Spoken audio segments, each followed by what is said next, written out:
787 Dreamliner crashed near Ahmedabad left 241 passengers dead.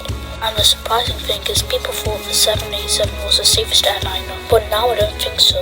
I think the reason of the crash is the pilot reached was too high and the speed was low, which caused a stall. I've got some footage here and let's watch it.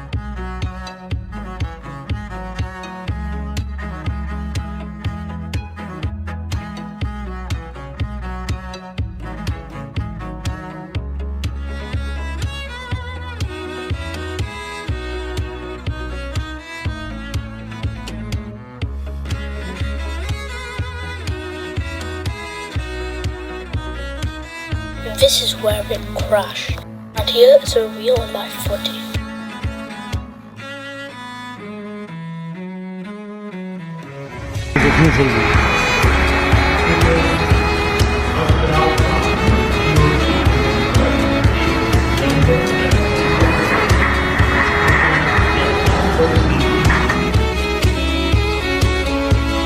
This is the first 787 crash I've ever seen in my life. Rest in peace.